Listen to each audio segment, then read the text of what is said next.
Hello Anshal lovers, welcome back to my channel. तो आज अनटिम्ड की 4th एनिवर्सरी है। आज ही के दिन 2019 में दी अनटिम्ड सीरीज़ रिलीज़ हुई थी और इस सीरीज़ ने हम सबको दीवाना बना दिया था। मैंने इसी सीरीज़ के बाद बीएल्स देखना शुरू किया था। ये सीरीज़ मेरे दिल के बहुत करीब है क्योंकि इसी के बाद मेरी यूट्यूब करियर की शुरुआत हुई थी और आप सब लोग मुझे मिले। हमारी इतनी बड़ी वांगशन फैमिली बन चुकी है। आई होप ये फैमिली और भी ज़्यादा बढ़ती जाए और इसी तरह हम लोग हमेशा अनटिम्ड को अपनी यादों में रखें। तो अब ज़्यादा बातें नहीं करती हूँ और आप लोगों के लिए फ़ैन फिक्शन का नया पार्ट शुरू करती हूँ।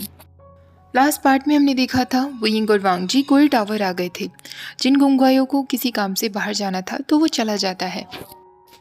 आलियन और आह्वान नाम की दो लड़कियां वुयिंग और वांग जी को उनका रूम दिखाती हैं। वुयिंग वांग जी से कहता है, लंजा, कोई टावर केवल अपने डेकोरेशन की ब्यूटी की वजह से फेमस नहीं है, बल्कि यहाँ के लोग भी काफ़ी ब्यूटीफुल हैं। वो आलियन और आह्वान के लिए ये लाइंस कहता है, पर वांग जी को इतनी जेलसी हो रही थी कि उसे बहुत गुस्सा आ जाता है। विंग ये देखकर कहता है, ऑफ कोर्स हंगुंजुन की ब्यूटी का कंपैरिजन तो किसी के साथ नहीं किया जा सकता, है ना आह्वा? आह्वा विंग की तरफ देखकर मुस्कुरा देती है। तभी विंग कहता है, यानी तुम भी अग्री करती हो? वांग जी गुस्से में जोर से अपनी मुट्ठी बांध लेता है। इस वक्त उसका मन कर रहा था कि यही किसी रूम में ले जाकर विंग को वॉल पर पुश कर दे और उसे अच्छे से समझा दे कि विंग सिर्फ उसका है। तभी आलियन अपनी स्वीट वॉइस में वांग जी को कहती है, हंगुंजुन, ये आपका रूम है। आलियन वांग जी को उसके रूम तक ले आई थी। वांग जी उसे थैंक्स कहता है। आह्वा विंग को उसके रूम की तरफ ले जा रही थी। विंग उससे कहता है, पर मैं और हंगुंजुन तो हमेशा, इससे पहले कि वो अपनी लाइन कंप्लीट करता, वो कहता है, कोई बात नहीं, वैसे भी रूम पास में ही है ना आह्वा? आह्वा कहती है, हाँ। आह्वा और विंग को रूम में जाते वक्त वांग जी देख रहा था। आलियन उससे कहती है, हंगुंजुन, क्या आपको किसी और चीज़ की ज़रूरत है? वांग जी कहता है, नहीं, तुम जा सकती हो। आलियन कहती है, ऑफ कोर्स, आपको किसी चीज़ की ज़रूरत हो तो आप प्लीज़ मुझे बुला सकते हैं। विंग और वांग जी के रूम्स के बीच में 4 रूम और थे। वांग जी को बहुत गुस्सा आ रहा था कि विंग आह्वा के साथ उस रूम में अकेला है। वांग जी से बर्दाश्त नहीं होता और वो विंग के रूम की तरफ चला जाता है। विंग उसे देखकर कहता है, ओह लंजा, तुम यहाँ आ गए। आह्वा बस मुझे बता रही थी कि कोई टावर में वो क्या क्या काम करती है। क्या तुम्हें पता है, आह्वा सिर्फ हमें ही होस्ट नहीं कर रही है, बल्कि कल यहाँ नी हुएसांग भी आया हुआ है। आह्वा उसे भी होस्ट कर रही है। वो आह्वा को देखकर कहता है, लगता है आप काफ़ी टैलेंटेड हैं, इसलिए जी फेंग जुन ने गेस्ट को होस्ट करने का काम आपको दिया हुआ है। आह्वा के ईयर्स एकदम पिंक हो जाते हैं और वो विंग से कहती है, मुझे काम पर वापस जाना चाहिए। उसके जाने के बाद विंग हंसने लगता है। वांग जी ये सब देखकर इरिटेट होते हुए कहता है, विंग कहता है, हाँ लंजा, तुम यहाँ किस लिए आए थे? वैसे जिन्स ने काफ़ी प्रिटी लड़कियाँ रखी हुई हैं ना यहाँ पर? वांग जी कोई जवाब नहीं देता तो विंग कहता है, लंजा, प्लीज़ ये मत कहना कि तुमने उन प्रिटी गर्ल्स को नोटिस नहीं किया। इवन आलियन भी तुम्हारी तरफ ही देखे जा रही थी। वांग जी अब फिर से इरिटेटेड होते हुए कहता है, विंग, तुम्हें इस तरह शेमलेसली एक्ट नहीं करना चाहिए। विंग के फेस से अचानक स्माइल गायब हो जाती है और वो वांग जी से कहता है, क्या मतलब है तुम्हारा? मैं शेमलेस एक्ट कर रहा हूँ? इसमें क्या गलत है लंजा? एक प्रिटी गर्ल की तारीफ ही तो कर रहा हूँ। ओह, अब मैं समझा लानर गग्गा, क्या तुम्हें जलन हो रही है? रियली, मैं समझ सकता हूँ। आलियन काफ़ी प्रिटी थी और पहली ही नज़र में शायद वो तुम्हें पसंद करने लगी है। ब्यूटीफुल हंगुन जिनको मना करेगा भी कौन? वांग जी को ये सब सुनकर बिल्कुल भी अच्छा नहीं लग रहा था। वांग जी उससे कहता है, तुम उन लड़कियों के साथ फ्लर्ट क्यों कर रहे थे अगर तुम सीरियस नहीं हो तो? विंग हंसते हुए कहता है, किसने कहा कि मैं सीरियस नहीं था और गगा? और वैसे भी फ्लर्ट क्या होता है? मैं तो बस प्रिटी गर्ल्स को एडमायर कर रहा था। वांग जी अब उसका हाथ पकड़ता है और उसे रूम में अंदर की तरफ खींचने लगता है। विंग हंसे जा रहा था। उस रूम में केवल एक सिंगल विंडो थी। वांग जी रूम का दरवाज़ा बंद कर देता है तो विंग उसके चेस्ट पर ड्रामेटिकली हाथ मारते हुए कहता है, लंजा, तुम्हें कम से कम इस तरह मुझे खींचने से पहले वार्निंग तो देनी चाहिए ना। मेरा पुअर हार्ट ये सब कुछ कैसे झेल पाएगा? ये सुनने के बाद वांग जी के ईयर्स फिर से बहुत रेड हो जाते हैं। रूम में बेड पास ही में था। अगर वो चाहता तो अभी के अभी विंग को बेड पर पुश कर लेता और उसे तब तक पनिश करता जब तक वो अपना सबक न सीख ले। पर वो विंग की रिस्ट को स्क्वीज़ करते हुए कहता है, तुम्हें केयरफुल रहना चाहिए, कोई टावर सेफ नहीं है। और यहाँ गॉसिप तो बिल्कुल नहीं कर सकते। वुयिंग उसे अनइम्प्रेस्ड लुक देते हुए कहता है, लंजा कम ऑन, मैं कोई गॉसिप थोड़े ना कर रहा था, बस उन लड़कियों की तारीफ ही तो कर रहा था। अनफॉर्चुनेटली मैं एक प्रिटीएस्ट पर्सन के साथ ट्रैवल कर रहा हूँ और मैं 100% श्योर हूँ कि इस प्रिटी फेस से ज़्यादा प्रिटी तो कोई और फेस नहीं हो सकता, तो तुम जेलस फील मत करो। वांग जी का दिल एक सेकंड के लिए धड़कना भूल जाता है। उसकी वेन्स में ब्लड बुरी तरह दौड़ रहा था। वुयिंग कहता है, लंजा अगर मैं किसी चीज़ में अच्छा हूँ तो वो केवल लड़कियों से बात करने में हूँ। जब आहुआ मुझे मेरे रूम तक लेकर आ रही थी तो मैंने उससे काफ़ी सारी बातें करने की कोशिश की। वांग जी उससे पूछता है, तुमने उससे क्या बातें की? वुयिंग कहता है, आहुआ के ज़रिए काफ़ी सारे सीक्रेट्स पता लगाए जा सकते हैं लंजा। आहुआ मुझे बता रही थी कि यहाँ कौन कौन से विजिटर्स आए और किस किस को वो होस्ट कर रही है। आहुआ ने 1 साल पहले ही यहाँ वर्क करना शुरू किया था। क्योंकि वो लड़की काफ़ी प्रिटी है, इसलिए जिन गोंगशा जो यहाँ का फॉर्मर लीडर था वो उसे पसंद करने लगा और उसे अपने आसपास ही रखता था।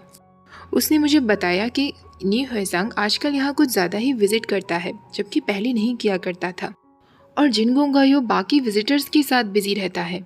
वांग जी पूछता है, बाकी विजिटर्स कौन हैं? वुयिंग कहता है यही तो इंटरेस्टिंग पार्ट था लंजा, और तुम्हें इसका आंसर पता है? वो वांग जी के नज़दीक आकर उसके कान में कहता है, वो नहीं जानती।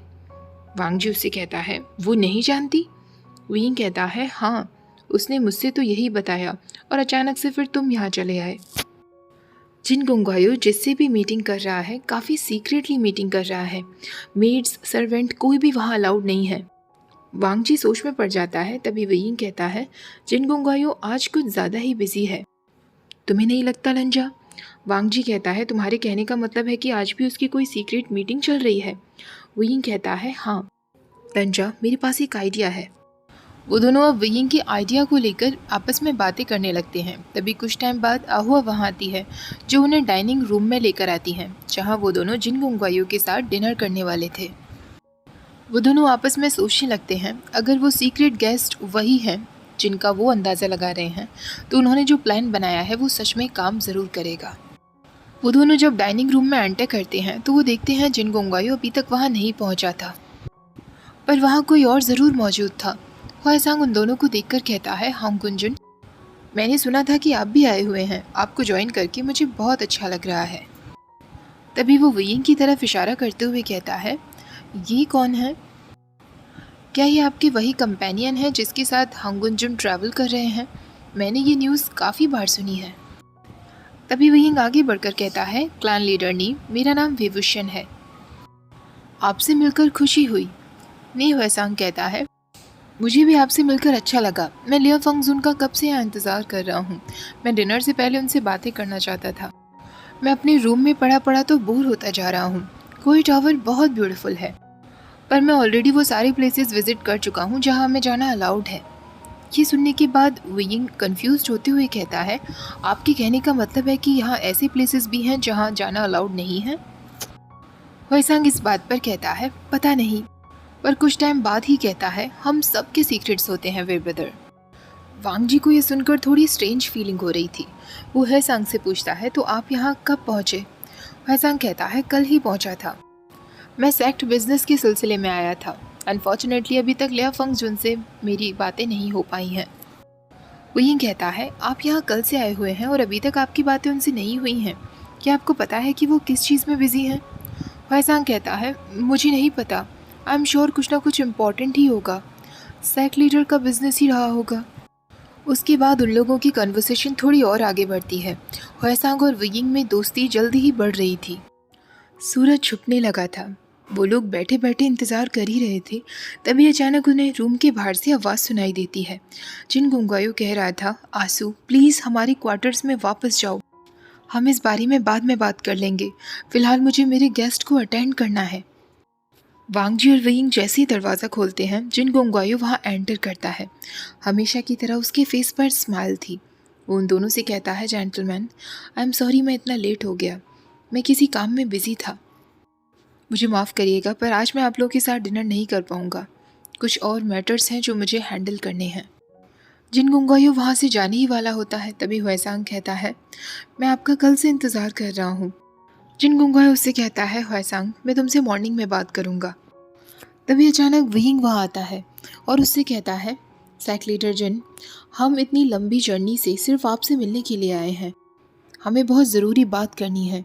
हमें कोई डेयरिंग या हीरोइक पर्सनालिटी नहीं दिखानी, पर जो हम देख कर आए हैं उसमें ब्लड, स्वेट और टीयर्स इन्वॉल्व थे। क्या आपके पास सच में इतना समय नहीं कि आप हमारे साथ एक ड्रिंक भी ले सकें? जिन गुंगायू कुछ टाइम तक विंग के फेस को देखता है और फिर कुछ टाइम बाद उससे कहता है, ऑफ कोर्स, मैं अपनी गेस्ट के साथ कम से कम एक ड्रिंक तो ले ही सकता हूँ। वो टेबल पर वापस आकर बैठ जाता है और उन दोनों से कहता है, मैं माफ़ी मांगना चाहूँगा मेरे रूड बिहेवियर के लिए।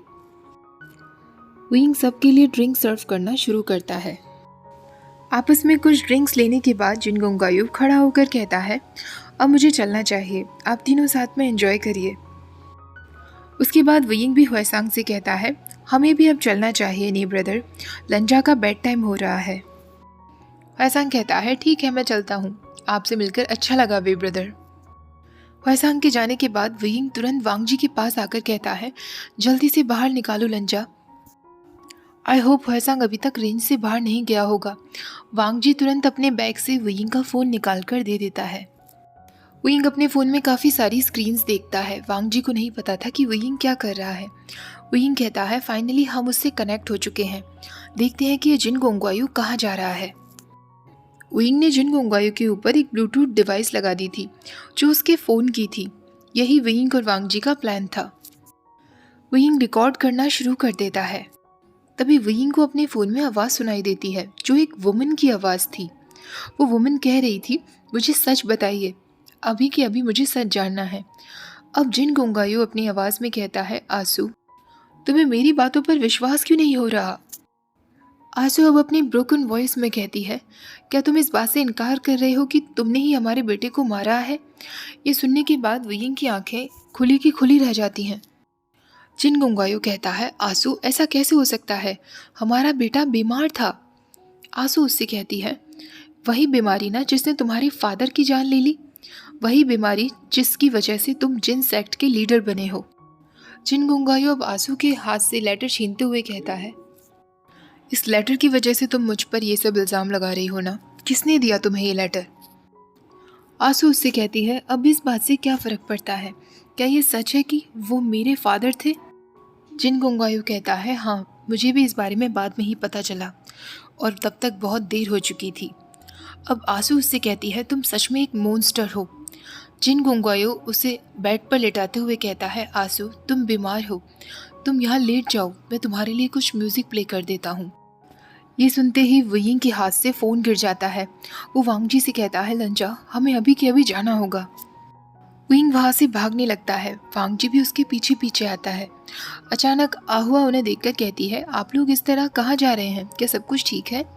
विंग कहता है, आहुआ, जिन गुंगायू का रूम किधर है? तुम्हें अभी के अभी हमें वहाँ ले जाना होगा, कोई खतरे में है। वो लेडी डर जाती है और काफ़ी कंफ्यूज्ड भी हो जाती है। विंग फिर चिल्लाते हुए कहता है, हमारे पास समय नहीं है, जल्दी बताओ हमें, किसी की जान चली जाएगी। तभी ह्वेसांग अपने रूम से बाहर निकल कर आता है और कहता है, किसकी जान चली जाएगी? विंग आहुआ को छोड़कर सीधे ह्वेसांग के पास आकर पूछता है, ह्वेसांग, क्या तुम्हें पता है कि जिन गुंगायू का रूम किधर है? ह्वेसांग उसे जिन गुंगायू के रूम की डायरेक्शन बता देता है। विंग एक सेकंड भी इंतज़ार नहीं करता, वो लोग तुरंत वहाँ भागने लगते हैं। विंग तुरंत वहाँ जाकर दरवाज़ा खोल देता है, पर बहुत देर हो चुकी थी। जिन गुंगायू उन दोनों को देखकर कहता है, आप लोग यहाँ क्या कर रहे हैं? क्या आपको कुछ चाहिए? वांगजी कहता है, हमें लगता है कि मैडम जिन किसी मुसीबत में है। विंग कहता है, बल्कि मुझे तो लगता है कि आपने उन्हें जान से मारने की कोशिश की है जिससे वो अपना मुंह बंद रखें। जिन गुंगायू कहता है, क्या ये किसी तरीके का मजाक है? तभी वहाँ 3 यंग कल्टिवेटर्स चले आ रहे थे जो जिन गुंगायू को देखकर कहते हैं, क्या हुआ, कोई प्रॉब्लम हुई है क्या? जिन गुंगायू कहता है, नहीं, मुझे लग रहा है कि शायद हमारे गेस्ट को कोई गलत फहमी हुई है। विंग कहता है, अगर आप अपनी वाइफ को बाहर ले आएंगे तो सब कुछ क्लियर हो जाएगा, आप उन्हें यहाँ क्यों नहीं ला रहे हैं? जिन गुंगायू कहता है, मैंने कहा ना, मैडम जिन सो रही हैं, आप सब लोग भी प्लीज़ अपने अपने रूम चले जाइए। वो तीनों यंग कल्टिवेटर्स विंग और वांगजी को वहाँ से ले जाने की कोशिश करते हैं, पर तभी वांगजी अपनी तलवार निकाल लेता है। विंग मौका देखते ही जिन गोंगवायो को धक्का देते हुए अंदर रूम में चला जाता है। वांग जी उन यंग कल्टिवेटर से अकेला ही लड़ रहा था और विंग जब बाहर आता है तो उसकी गोद में चिंसू थी जो अनकॉन्शियस थी। विंग चिल्लाते हुए कहता है, लंजा, हमें जल्दी से यहाँ बाहर जाना होगा, इन्हें डॉक्टर की ज़रूरत है। वांग जी एक सेकंड का भी इंतज़ार नहीं करता। विंग चिंसू को लेकर भाग रहा था और वांग जी रास्ते में आने वाले सारे कल्टिवेटर्स पर हमला कर रहा था। उसे पता था कि ऐसा करना गलत है, पर फिलहाल उसे क्लाउड रिसर्च जाकर शिचैन को सारी बातें बतानी थी। इतना कुछ करने के बाद भी चिंसू बिल्कुल एक लाश की तरह हो गई थी। वांग जी और विंग एक जगह आकर रुक जाते हैं। वांग जी को नहीं समझ आ रहा था कि वो अब क्या करे। वो तीनों को लेकर नहीं उड़ सकता था। कल्टिवेटर्स के पैरों की आवाज़ें उनके नज़दीक ही थी। उन्हें अभी भी लड़ना था। वांग जी विंग के सामने एक ढाल बनकर खड़ा हो जाता है। चाहे कुछ भी हो जाए, उसे सारे जिन कल्टिवेटर्स को ही क्यों ना मार गिराना पड़े, पर वो विंग को प्रोटेक्ट करेगा। वांग जी सामने खड़ा ही था, तभी अचानक उसे एक वुमेन की आवाज़ सुनाई देती है जो उन लोगों को इशारा करके अपनी तरफ बुला रही थी। विंग तुरंत उसके पास भागते हुए जाता है और उनसे पूछता है, आप कौन हैं? वो लेडी कहती है, मेरा नाम बिसाओ है, मैं लेडी चिंसू की मेट थी। विंग पूछता है, क्या आप हमें यहाँ से बाहर ले जा सकती हैं? बिसाओ कहती है, मैं पूरी कोशिश करूँगी। बिसाओ चिंसू को अपने साथ ले लेती है। वांग जी विंग को अपनी गोद में लिए तलवार पर उड़ना शुरू कर देता है। विंग वांग जी से कहता है, लंजा, हमें बिसाओ और चिंसू को प्रोटेक्ट करना है। वांग जी कहता है, तुम चिंता मत करो विंग। वांग जी चिंसू और बिसाओ को प्रोटेक्ट करते करते विंग को भी प्रोटेक्ट कर रहा था, पर तभी उनमें से एक जिन कल्टिवेटर का एरो आकर वांग जी को लग जाता है। विंग को भी इस बारे में पता नहीं चला था और वांग जी अपने फेस पर थोड़ा सा जाहिर भी नहीं होने देता। वो कैसे भी विंग को बचाना चाहता था। वो खुद को पुश करता है और तलवार को बिल्कुल भी रुकने नहीं देता। विंग कहता है, लंजा, शायद वो लोग अब हमारे पीछे नहीं आ रहे हैं, हम यहाँ रुक सकते हैं। बिसाओ चिंसू को लेकर ऑलरेडी एक सेफ जगह पहुँच चुकी थी। वांग जी जैसे ही लैंड पर आता है, वो अपने पैरों पर खड़ा तक नहीं रह पाता। वो गिरने ही वाला होता है, तभी विंग उसे संभाल लेता है। विंग जोर से चिल्लाते हुए कहता है, लंजा, क्या हुआ तुम्हें? क्या तुम्हें चोट लगी है? तुमने मुझे बताया क्यों नहीं? वो देखता है कि वांग जी घायल था। विंग रोते हुए कहता है, ओ शिट लंजा, मैंने ये नोटिस क्यों नहीं किया? मैं प्रॉमिस करता हूँ लंजा, तुम्हें कुछ नहीं होने दूंगा। वो वांग जी को बुरी तरह गले लगा लेता है, पर वांग जी की आंखें बंद हो जाती हैं। विंग उसे एक हार्ड स्टोन पर लेकर आता है। रात हो चुकी थी और बुरी तरह ठंड हो रही थी। ओके गाइस, आज का पार्ट यही ख़त्म करते हैं। आई होप आप लोगों को आज का पार्ट पसंद आया होगा। वीडियो अच्छी लगी हो तो प्लीज़ वीडियो को लाइक, शेयर और चैनल को सब्सक्राइब करना मत भूलना। Thank you for watching. Bye bye.